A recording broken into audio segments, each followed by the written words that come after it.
Olá, como está você? Tudo bem? Espero que esteja bem, você, sua família. Hoje é um dia especial por conta de ser o Dia dos Pais. Todos os dias especiais nesse período, que nós estamos vivendo, na verdade não se tornaram tão especiais assim, ou pelo menos não tão destacados como normalmente nós temos o hábito de fazê-los. Mas queremos fazer uma pequena menção aqui, já de antemão, desejar que todos vocês tenham tido um dia abençoado, com suas famílias, e a seu modo celebrado com intensidade, celebrado com vontade, com paixão.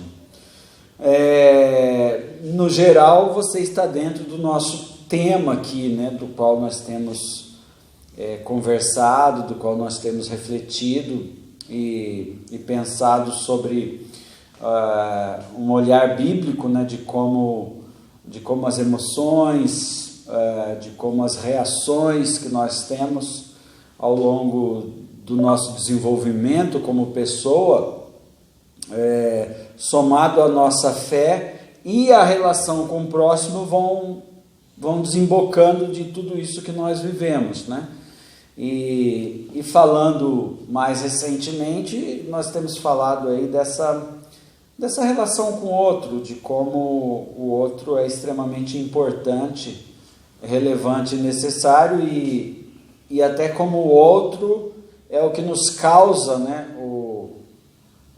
digamos assim, o pecado, o pecado contra Deus, além do pecado original, daquele pecado principal, digamos assim, que deu origem à série. Nós temos uma sucessão de outros pecados, de outros comportamentos pecaminosos, e geralmente eles têm a ver com outros, e sobre isso a gente tem falado muito, e entramos nessa questão da relação familiar, Fizemos uma caminhada boa aí pela vida de José e os seus irmãos, e aquela relação toda. E a verdade é que, de uma certa forma, nós vivemos uma espécie de conflito interno, Nós vivemos uma espécie de discrepância dentro de nós. Pessoas que amam, pessoas que querem o melhor, também são pessoas que às vezes se afastam, que às vezes agridem, que às vezes não protegem como deveria proteger. Isso é um conflito dentro de nós e totalmente apoiado por vários textos e vários exemplos bíblicos, entre eles o próprio Paulo, que é talvez o mais clássico, mais conhecido nosso, quando ele diz assim: o que eu quero fazer eu não faço, o bem que eu quero fazer eu não faço, mas o mal que eu não quero fazer, eu acabo fazendo. Há algumas discussões, sobre quando e o porquê Paulo teria dito isso, mas o fato é que ele está se referindo a um conflito interno, um conflito interior em relação ao certo, ao errado, ao fazer o bem que racionalmente eu sei que é possível ser feito, e a evitação desse bem que eu sei racionalmente que eu devo fazer, e um comprometimento com o que não é legal, com o que não é bom e não faz bem. E obviamente que isso tem a ver conosco, especialmente conosco pais, e aí a gente pode incluir pai e mãe, mas hoje a gente fala, ou pelo menos olha, do ponto de vista da paternidade, do pai. É muito difícil achar na Bíblia um pai que seja modelo absoluto, Todos os pais na Bíblia, de alguma forma, eles apresentam muito facilmente esse conflito do qual Paulo se refere, mostrando que, embora sejam patriarcas, embora sejam pessoas comprometidas, embora sejam pessoas sérias, sejam pessoas que querem o bem para si, para a sua descendência e, consequentemente, para o seu país, né? Para a sua tribo, em alguns casos, mas mais amplamente para o seu país. Também mostra pessoas muito falhas, muito problemáticas, trazendo muitas questões de desordem, desarmonia, e tomando atitudes que não ajudam e às vezes atrapalham.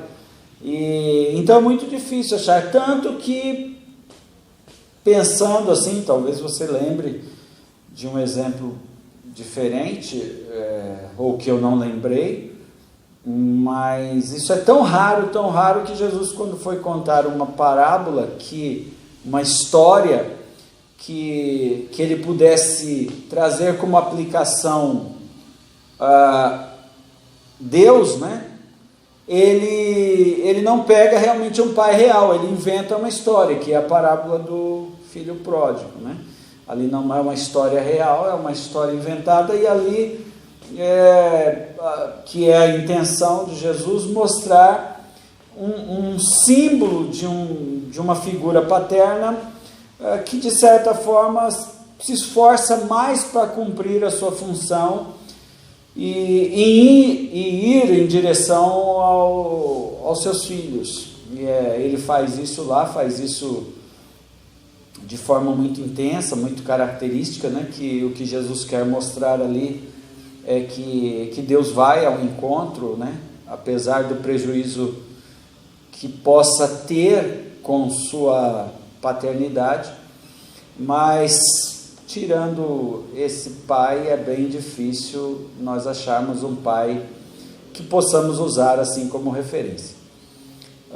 Não vou aqui falar de conflitos pessoais nem nada disso, mas a gente sabe que na nossa cultura, né, um pai ter 2 filhos, na história de Jesus, ela soa de uma determinada maneira, especialmente algumas décadas atrás. Hoje isso acontece também, mas na nossa cultura você sabe que invariavelmente, e quando eu digo na nossa cultura, eu estou falando não só aqui na cultura brasileira, né? Mas eu estou falando de uma cultura diferente da oriental, por exemplo, né? Que é onde a narrativa bíblica ali ela tá mais próxima, né? Mas na nossa cultura, quem vai embora é o pai, quem trai é o pai, quem agride é o pai, geralmente é o pai quem bebe, né? É o pai que se vicia mais facilmente. É o pai quem causa temor, é o pai quem invariavelmente, né, isso acontece também em outras situações, mas geralmente é o pai quem abusa, né? O pai, ele não é uma figura muito representada. Quando a gente diz assim, um pai tem 2 filhos, na nossa cultura, na nossa cabeça, isso não soa assim como uma coisa tão profunda, como se a história fosse contada. Uma mãe tem 2 filhos.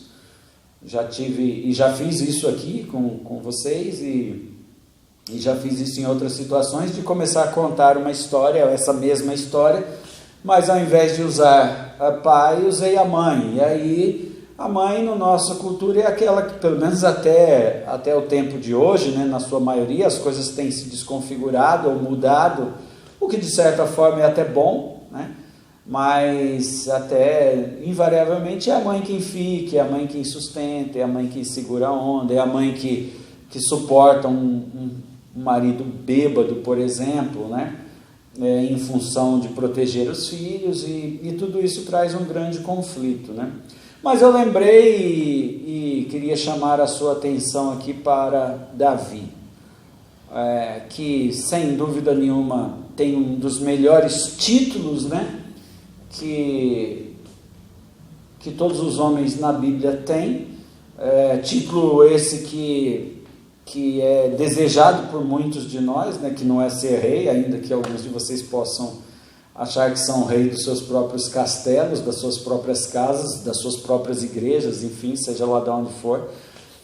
Mas não é a esse título que eu me refiro. O título que eu me refiro que Davi tem é o homem segundo o coração de Deus, né? Que é o que é dito, que é o que é falado, que é o que é almejado por todos nós, homens, mulheres, né? Que trilham nesse caminho da fé cristã,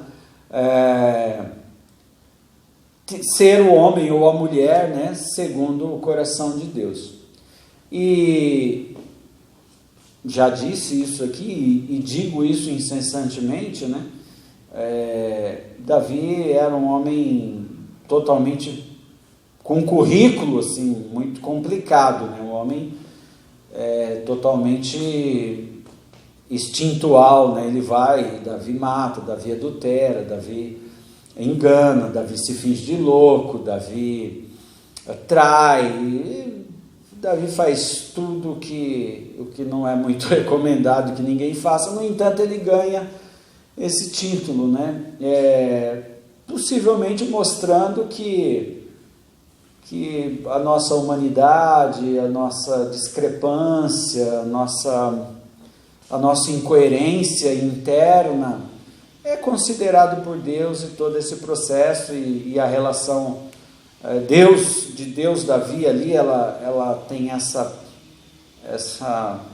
dinâmica, e Deus diz que Davi é o homem segundo o seu coração, muito provavelmente porque Davi reconhecia muito, né, das suas mazelas e assumia geralmente os seus problemas. No entanto, Davi foi um péssimo pai, né? Dizem aí os especialistas, estudiosos, que exatamente isso, que Davi foi um excelente rei, mas foi um péssimo pai. A relação familiar de Davi com seus filhos era muito ruim. Aliás, um tema, né, bem pouco explorado, e quando explorado, normalmente os exemplos não são bons, né? Ele foi perseguido por um dos filhos que queria matá-lo, né? Na hora da sua morte, ele dá um golpe ali de Estado, sei lá como é que se diz, né? Ele deveria levar, quem deveria ser rei era o mais velho, e ele arbitrariamente dá posse ao mais novo, né? Diz ao mais novo que ele será o rei, o outro já fazendo uma festa lá, uma cerimônia para se coroar. Então tem todo esse... O outro também não foi legal, porque o pai não tinha morrido ainda, ele já estava se proclamando o rei. O que eu quero dizer para você é que a sua atitude vai determinar, por assim dizer, muito das próximas gerações, né? Vi isso no passado e divido com vocês, já devo ter dividido isso aqui em algum momento, que mostra como as gerações elas vão piorando se nós não olhamos honestamente para dentro de nós e nós não tratarmos a nossa próxima geração com dignidade, com honestidade, com seriedade, com comprometimento, pagando o preço que a gente precisa pagar, porque tudo é um preço. Então vou representar da seguinte forma, tá bom? Davi, tá? Salomão, tá bom? Qual é o nome do filho de Salomão? Você sabe?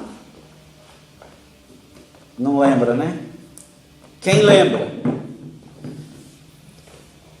Alguns de vocês vão escrever aí embaixo, talvez, ou vão me dizer, né? Roboão. Roboão é um famoso desconhecido. Dependendo da sua conduta, um homem segundo o coração de Deus, Davi, Salomão, mais ou menos, não é? É o homem mais sábio da terra, mas Salomão também cometeu muitos exageros e foi se perdendo ao longo da vida, e ele gera um Roboão totalmente inseguro, totalmente mimado, autocentrado, né? um homem incapaz de olhar as coisas boas. Ele não só quer reproduzir o que seu pai fez de ruim, como ele resolve reproduzir de forma absurdamente intensa. E ele disse: meu pai fez isso, eu vou fazer 10 vezes pior. E Roboão foi o responsável, naquele contexto histórico, pela divisão de uma nação liderada por Jeroboão. Então Davi, um homem péssimo pai, mas um homem comprometido, gerou um Salomão jamais mulherengo, um Salomão jamais fixado no dinheiro, no ouro. Salomão aumentou sim os impostos da nação, assim, arbitrariamente, aquele custo, né? Alguém pagou, e ele gera um Jeroboão que destruiu toda uma geração. A gente poderia pensar em muitos outros, mas eu vou ficar com Abraão, que foi chamado, que ouviu a voz de Deus, mas que foi um pai esquisito, que foi um pai que não soube fazer uma leitura muito boa da promessa de Deus, antecipou as suas próprias respostas e gerou um Isaac mais ou menos. Dizem que a única coisa que sabemos de Isaac é que Isaac foi filho de um grande pai e pai de um grande filho. Mas foi um homem mais ou menos. E uma geração mais ou menos produz um Jacó. E Jacó é um homem enganador, Jacó é um homem enrolão, Jacó é um homem mentiroso e tem uma vida muito calcada na desordem e na desorganização e precisa fugir e precisa se reconstruir. É simples, né? A aplicação de tudo isso é simples. Que tipo de pessoa você é, né? Que tipo de geração você está produzindo? Que tipo de filho nós produzimos? Você pode até espiritualizar isso, pensando num filho, como a gente costumava dizer mais antigamente, né? Hoje é menos, filhos na fé. Que tipo de pessoa você gera? Que tipo de pessoa você constrói? Qual o tamanho do investimento que você faz para que a sua geração seja melhor que você? Sem esforço, sem empenho, sem dedicação, nós vamos piorando. Então, se você já não é essas coisas, você pode ter certeza que a sua próxima geração vai ser mais ou menos. E a geração posterior vai se perder pelo caminho. Tenha consciência disso, assuma isso como pai, como mãe, como cristão, como ser humano, e aceite que não, como dizem, para deixar um mundo melhor ou para construir um mundo melhor, nós precisamos deixar filhos melhores. E para deixar filhos melhores, nós precisamos ser pessoas melhores. E para ser pessoas melhores, a gente precisa olhar honestamente que nós somos produtores de neurose, de pecado, de coisas que não são boas. Aceite esse conflito, viva com isso, melhore isso, e vamos crer que tudo será, em algum momento, em alguma hora, será melhor. Não sei se isso te ajuda, mas como já estamos no finalzinho do dia, né? O que você tiver que celebrar, você já celebrou. Celebre o resto do ano a partir dessa perspectiva, tá bom? Deus abençoe, fique em paz, nos vemos em breve.